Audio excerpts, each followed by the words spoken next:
The thing about failure is you should decide what it means to you, and you should decide the impact that failure has upon you. Let me share a quick story.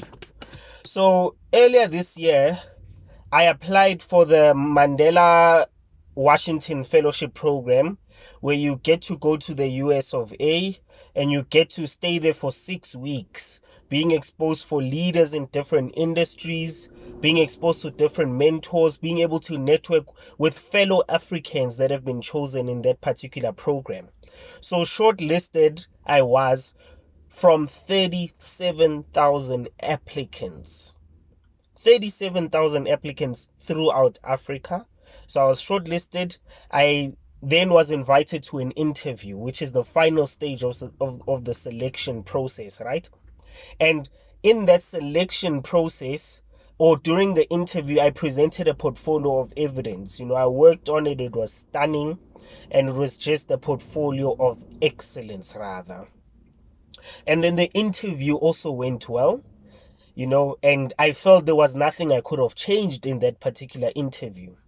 So they said that they would give us feedback, in 2 months' time or whatever. So the feedback has actually come back. And the result is what?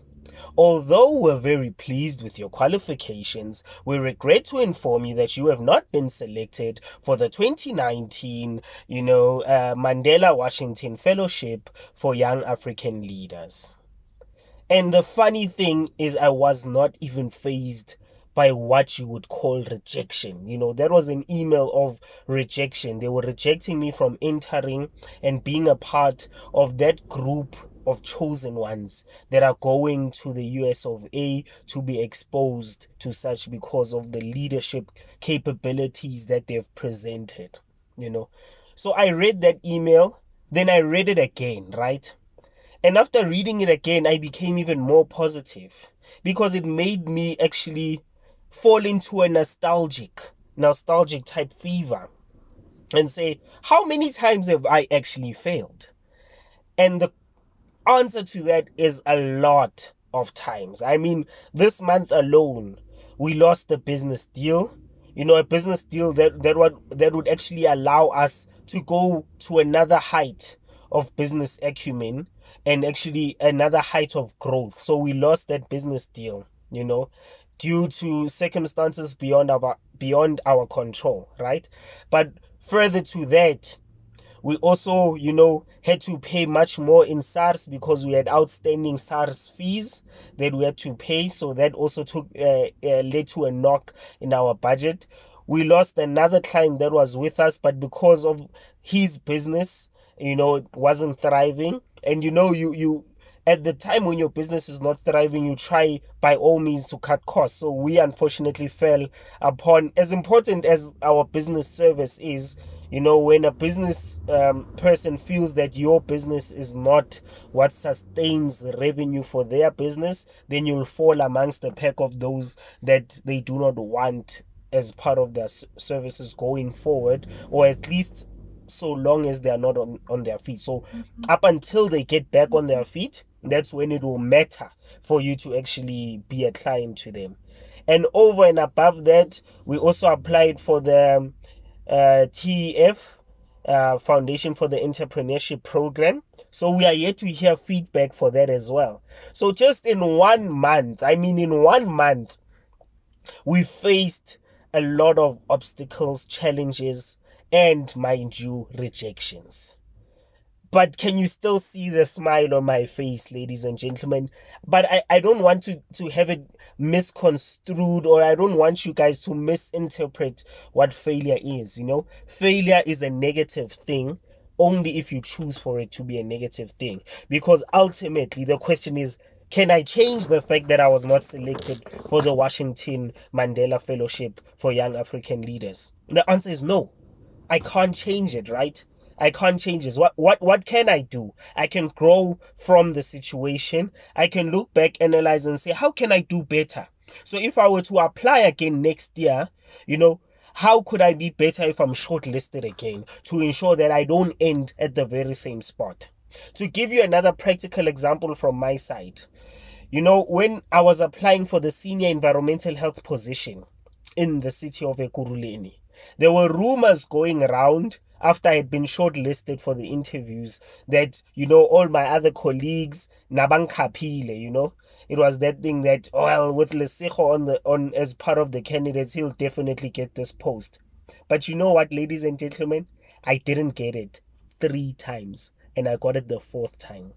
Did I do well in the interviews? I believe I did exceptionally well. But you know what was the key to everything? God was the key. Because my placement in that senior environmental health position coming a year later, it was God saying, this is the right place for you, and this is the right time. You are now ready to lead other environmental health practitioners. So if I wallowed in my sorrow, in my despair, and wallowed in the fact that, wow, really, I know I was the best candidate, why didn't I get the post? You know what, I'm no longer applying for these posts. Then I wouldn't, on the 4th time, have gotten this promotion. And since I've gotten that promotion, a lot has happened in my favor. As new as I was in the department, I was chosen as part of the interministerial task team, to represent the city of Ekurhuleni amongst other stakeholders throughout the country, mind you. I've been given platform after platform to be the program director in different campaigns, to be the MC in different ceremonies, to be the MC, to even be training facilitator and coordinator for some of the trainings that take place in the city of Ekurhuleni. Those are milestones that were cultivated by failure. But more so, they were cultivated by my response to that failure. So let's not allow failure to be the flame that actually takes us out. Let us be the ones that douse that failure. Let us not fear to actually tackle these tasks again. Let us not fear to tackle and apply again. Let us not fear to start our new businesses because we fear failure. Because failure is a good thing. Follow any good leader, ladies and gentlemen. Follow any good leader and you'll find out that a lot of the times it is through failure that they got to where they got to. So I encourage you, what is failure to you?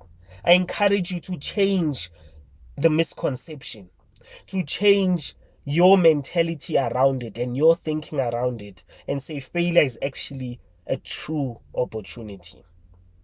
A lot of people use Thomas Edison as their example. I don't believe that he's actually the inventor of the light bulb because of other historical information that I've come across.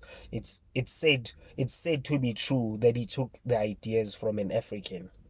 But I don't want to now delve into the historical what that may be perceived as hogwash according to some of the listeners, right? So yes, failure is what allows us to triumph. If you listen to Vusi Thembekwayo and some of the examples that he makes around some of the failures in the business world and how through those failures they became the leading business people in the world, the inventor of the Dunlop tire, Apple, Steve Jobs failed countless times.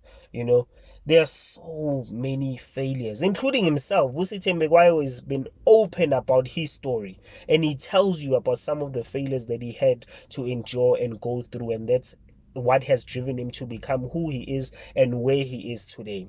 So I encourage you, what is failure? You decide what it is. Peace out.